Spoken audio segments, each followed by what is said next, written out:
the bad teams early and the good teams late when they're basically all together. You know? Here, let's look at the Browns schedule here. Let's see. So week 1 they do have the Chiefs. And that's not good. But after that, Texans probably a win, Bears at home can probably be a win. Vikings, I guess, is a toss-up. Chargers, probably a win for them. Cardinals, good head-to-head game. Broncos, probably a win. They got the edge on the Steelers. Then the Bengals, they can probably beat the Pats. And then they'll basically have it on from there. They're playing bad teams early, good teams late. So I think that's a good schedule for the Browns there.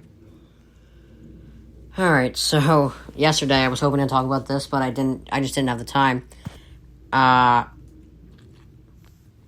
Blake Bortles was signed to Green Bay. And I think this is more of an indictment on Jordan Love than it is about Rodgers leaving. And Gutekunst, we only had 2 quarterbacks on our roster. Gutekunst likes to have 3, So we did have to sign another quarterback. So I don't think that meant anything, really. And this is more of an indictment on Jordan Love because they're taking a more experienced and capable quarterback than Jordan Love is. He made it to the AFC Championship. That automatically makes him more experienced and capable than a college guy. So I think this is just for a capable backup, and he is a capable backup, Last full season he played, he was 10-6. 21 touchdowns, 13 picks. And then the year after that, he went 3-9. That was a little rough, but he's capable. He can bring a team.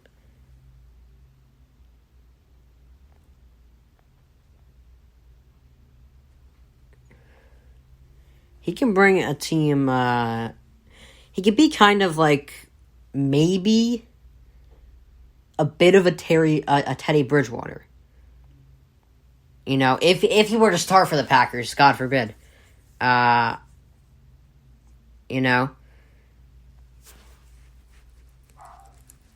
he's capable, and it's more of I think it's more of an indictment on Jordan Love than it is about Rodgers leaving. And let's look at this. There's been in recent memory, there's been about 3 close friends of Rodgers that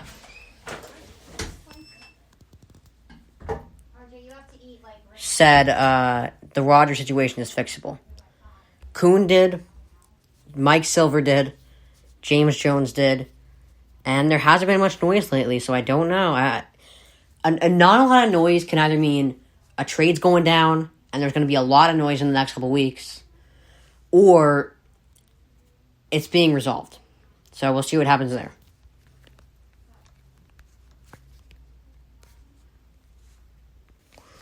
So the Bucs are actually favored in all 17 of their games. And I'm sure a lot of people know they're not going 17-0. 16-0 is tough enough. Now you got to add an extra week and go 17-0. It's a no. I'm sorry, but I would love to see it. It would be ridiculous. The first 17-0 team, maybe even go 20-0, but it ain't gonna happen. I'd say they beat the Cowboys. They'll probably beat the Falcons. Rams, they're in Los Angeles at the Rams, so that's a competitive one. I think that's the lowest favor there. Pats is probably a win for them. Dolphins, probably a win. The Dolphins and Rams, those are 2 toss-ups right there. Okay, then you got the Eagles, Bears, Saints. Those are all probably wins. I mean, the Bears beat them last year, but this is also in Tampa Bay now. Football team, that could be a toss-up. I mean, I don't like Fitzpatrick, but that could be... you know what? No, I think they win that. Giants, probably a win. Colts could be a toss-up. We don't know how they're going to play with Carson Wentz. If it is true, and Frank Reich actually does kind of revive Wentz's career, it could be a toss-up. So I'd say Colts, the Bills, they have the Bills later on. I'd say Bills, Colts, Dolphins, and Rams are all toss-ups. So we'll see how they do. There's a lot of coin flip games, though, so we don't know. All right, let's get some music going. All right, let's get some music going here. Let's go. Okay. And honestly, just because they, just because they, brought back their entire Super Bowl roster doesn't mean they win every single game. It's a good argument to say they're going to win the Super Bowl again, back to back, but think about it, other teams are getting better. It's not like every team re-signed all their players. But it doesn't mean they're going to go 17-0. Let's get some music going. So Trevor Lawrence, the Jags have one primetime game. So Trevor Lawrence and the Jags have one primetime game, and a lot of people don't like that because they want to see Trevor Lawrence under the big lights because we know under the lights because we know they're not going to make the playoffs. The Jags, unless Trevor Lawrence. I mean, Justin Herbert, and we thought he was amazing, didn't even make the playoffs this year. Then again, he's not in a division with Patrick Mahomes. But did they even come second? Did the Jags even come second this year? I don't know if the Jags even came second.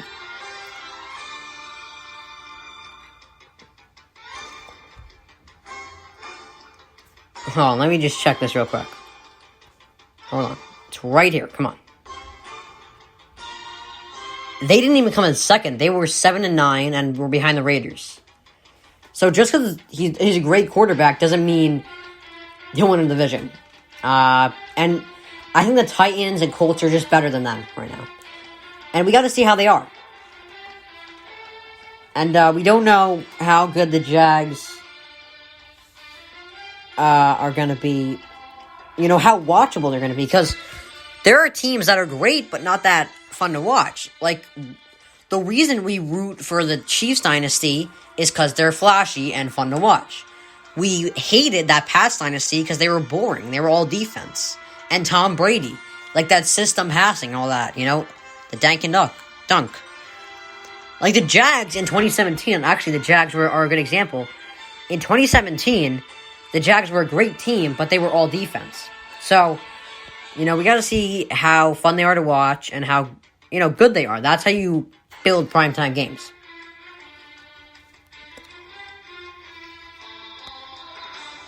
Alright, so Nagy says the Bears need a successful entry plan for Fields.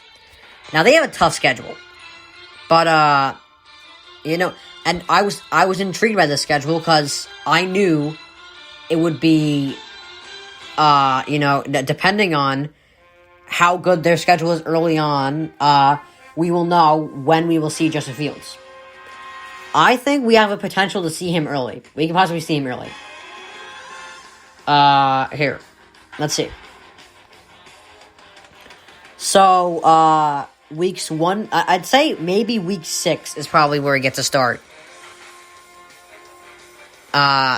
Week 1, they're playing the Rams in Los Angeles. I'll give that a loss. I'm going to say they beat the Bengals. Probably lose to the Browns in Cleveland. Alright, beat the Lions. That's 2-2. And then I think the Raiders game is going to be the deciding game. So they're 2-2. If they lose to the Raiders, I think Dalton's out. Fields is in. I think that's what they should plan it by. If Dalton is 2-3, by the time they're playing the Packers, send in Fields. Alright, so the Packers kind of stated that the notion that they that Rodgers was told he'd be traded is unequivocally false. Now that's just, again, I like the Packers a lot, but that's just bad communication again. They've done a terrible job at communicating with Rodgers, and that's why he wants out. They didn't tell him they were going to cut Jake Kumerow or fire his quarterback coach Stan Van Gundy. Is that his name?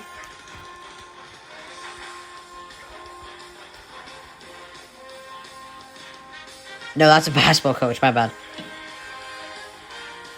But they didn't tell him they were going to fire his quarterback coach.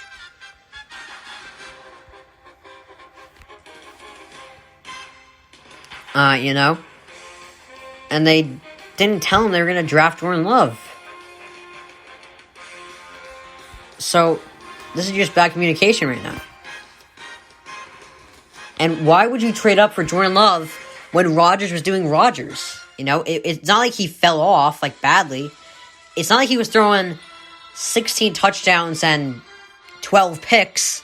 He threw 26 touchdowns to 4 picks. He was doing Aaron Rodgers, so I don't know. I just don't love it.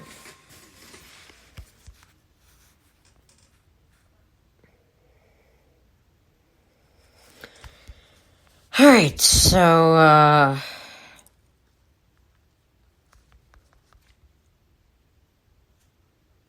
oh, okay.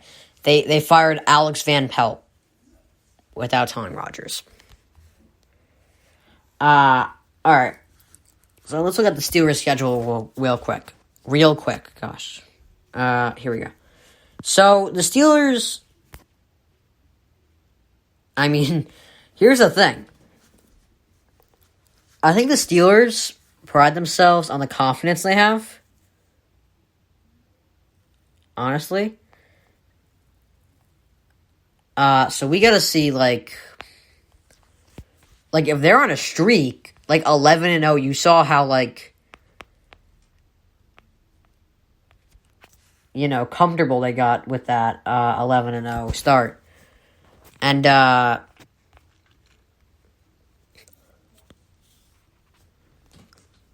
and after they started losing, they went 1-4 in their last 5. So, actually 1-5 if you count the playoff game. Once they started losing, they kind of fell off. So, let's look at this.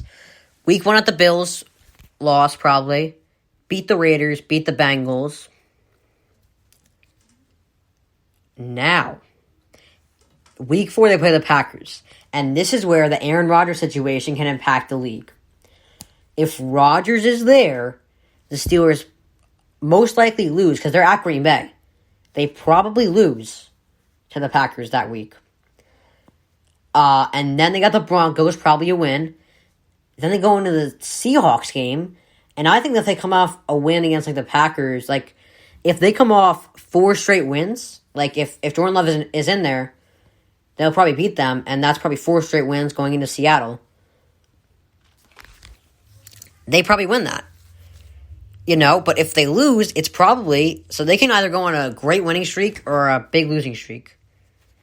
Depending on if Aaron Rodgers stays in Green Bay. So we'll see what happens with Aaron Rodgers in Green Bay. So there's actually a great Thursday night schedule. I'll talk about the Packers schedule in a second. I said yesterday, I think they go 12-5. But we'll see. But... There's some good Thursday night games here. So we got the Rams, Seahawks. And again, this is kind of if Rodgers is there. Rams, Seahawks, that's good. Bucks, Eagles is okay. Broncos, Browns is okay. Packers, Cardinals could be great if Rodgers is there. Jets, Colts is pretty good. Ravens, Dolphins is great. Pats, Falcons is pretty good. Cowboys, Saints, I think, is very interesting.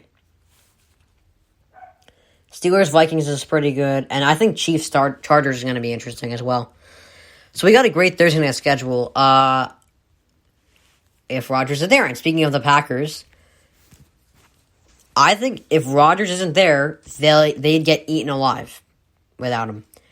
Because if you go into this, even with Blake Bortles,